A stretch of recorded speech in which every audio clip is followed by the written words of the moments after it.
जय हिंद दोस्तों। आज जवानों को सोचने पर मजबूर होना पड़ रहा है, बोलने पर मजबूर होना पड़ रहा है और करने पर मजबूर होना पड़ रहा है। और यह सिलसिला आप 20 फरवरी से लगातार देखते आ रहे हो।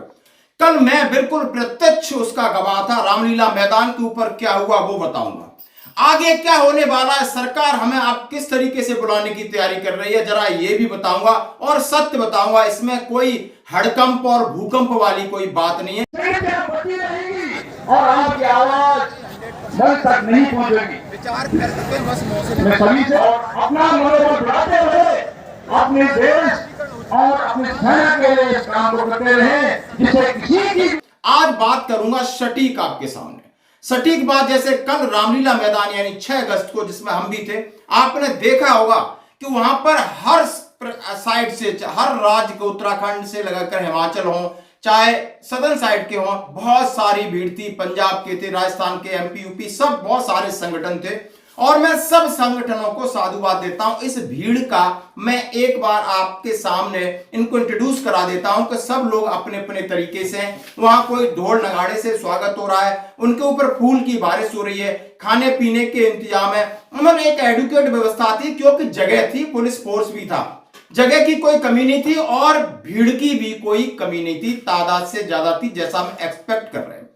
एक्सपेक्ट इसलिए कर रहे थे कि 23 जुलाई को बहुत बड़ा आंदोलन हमारे जंतर मंतर पर हुआ था और सैनिक तो वही हैं, मांगे वही हैं, लेकिन कहीं ना कहीं छोटी सी प्रॉब्लम्स है, उसको हम आज नजरअंदाज करेंगे। हम दोनों संगठन जो आगे लीड कर रहे हैं उनको दोनों को सैल्यूट करते हैं, साधुवाद करते हैं कि आपकी इतनी डेडिकेशन, आपकी हिम्मत को मैं सैल्यूट करता हूं कि आपने इतने सैनिक संगठनों का आह्वान किया और जोड़ा और आपने इतनी सारी व्यवस्थाएं की, इतना पैसा फंड लेके खर्च किया। राष्ट्रपति महोदया को भी ज्ञापन दिया गया। हम सब भारतीय सेना के लोग अनुशासित हैं और एकता के प्रतीक हैं। अगर विभिन्नता में एकता देखा जाए तो हमारे भारतीय सेनाओं में है। हमारे संगठनों का नाम चाहे कुछ भी हो, लेकिन हम सब सैनिक हैं और एक सैनिकों के दर्द को बुलंद करने के यहाँ पर एकत्रित हुए हैं। वो दिन दूर नहीं कि जो भी आरोपी की विसंगतियां हैं, एमएसपी का जो मांग है हम लोगों का न्यायालय में, वो सारा कुछ पूरा होगा। आज रामलीला मैदान के आपकी उपस्थिति इतिहास रचने जा रही है। मैं नकारात्मक बात पे नहीं आता, बात करता हूं आगे। जैसा कि हम सभी जानते हैं कि ये सरकार अपने मूलभूत आधार से भटक गई है। यानी जो इसका बेसिक कॉन्सेप्ट था, वन रैंक वन पेंशन का बेसिक, हम टेक्निकल पे नहीं जाना चाहते कि भाई जो जल्दी रिटायर्ड हो जाता है और उसको न्याय मिले, हर 10 साल में उसका पेंशन का रिवीजन हो, और जो पुराने हैं, नए हैं, जिनकी सेम लेंथ ऑफ सर्विस है, सब कुछ रैंक सेम है, उनकी बराबर हो। लेकिन इससे दूर दूर तक इस आरोपी का जो इंप्लीमेंट हुआ, उससे जवानों को सोचने पर, बोलने पर, करने पर मजबूर कर दिया। क्योंकि छलावा हुआ, साजिश हुई, जानबूझ के साजिश हुई।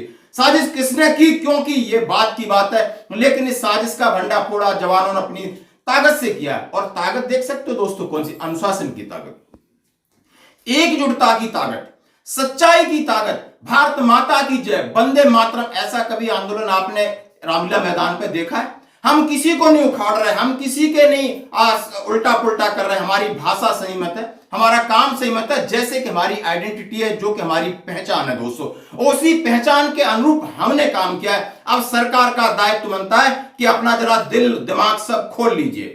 यानी सब सैनिक समझ चुके हैं, पढ़े लिखे हैं, जानते हैं कि वो आरोपी पर बहुत बड़ी विसंगति की है और आपने पैसा दिया, इसमें कोई भूल चूक नहीं है। लेकिन आपका पैसा जहां जाना चाहिए था वहां नहीं गया, बंदर बांट हुई, उसकी लूट हुई।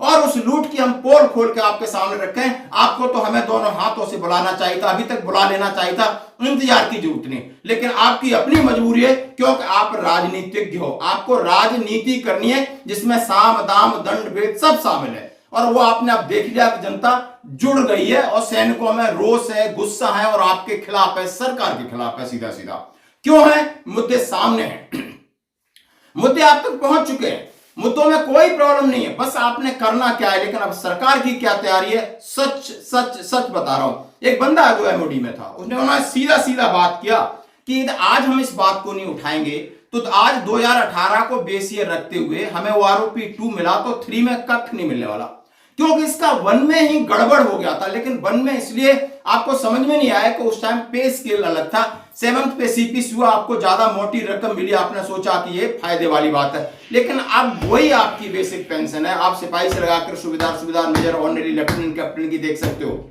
और आप विडंबनाएं देखिए कि लेफ्टिनेंट और कैप्टन की सुधार दी अभी वालों की पीछे वालों के साथ जोड़ दी, क्योंकि 7th पे सीपीसी के बाद हमारे साथ बहुत बड़ा अच्छा हुआ है और ओआरओपी 2 में सीधा सीधा दिख रहा है, ओआरओपी 3 में तो इससे और ज्यादा बुरी हालत होने वाली है। तो जुलाई 2024 से पहले सब लोग एकत्रित हुए, एक साथ शक्ति के साथ हम काम करें और मैं ज्यादा नंगा करके यहाँ पर चूंकि अब कम टाइम है, मन बहुत करता है करने के लिए, लेकिन यहाँ पर समय बहुत कम है, 2 बजे का यहाँ टाइम है। प्लीज आप सब लोगों का बहुत बहुत शुक्रगुजार, हमारी माताएं बहनें जान बड़े लोग भारत के पूरा पश्चिम उत्तर दक्षिण इस भीड़ भूमि पर बाबा जगन्नाथ द्वारिका प्रति विशाल होगा।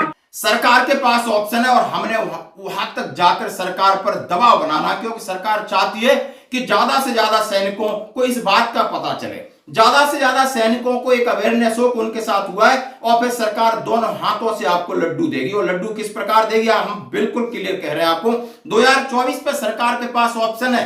सरकार 8वें वेतन आयोग पे बिल्कुल नहीं जा रही, सरकार फिटमेंट फैक्टर एक फॉर्मूला ढूंढ रही है, 100% ढूंढ रही है। ये सोच रही है कि ऐसा फॉर्मूला हो कि मुझे एरियर ना देना पड़े, और इसको जैसे ही मैं इंप्लीमेंट करूं, लागू करूं, चाहे चुनाव के बाद करूं अगले 2024 या 25 से, तो एक ऐसा फार्मूला लेकर आऊं जिसको आपको दिखाया जाए कि ये फार्मूला से आपकी इतनी पेंशन और पे बढ़ेगी, क्योंकि सरकार के पास डीए भी 50% है। 7th पे सीपीसी की जो सीधी सी रिकमेंडेशन है, लोकसभा स्टैंडिंग कमेटी की सीधी सी रिकमेंडेशन है, सरकार को कहीं भी कोई भी रोकने टोकने वाला नहीं है।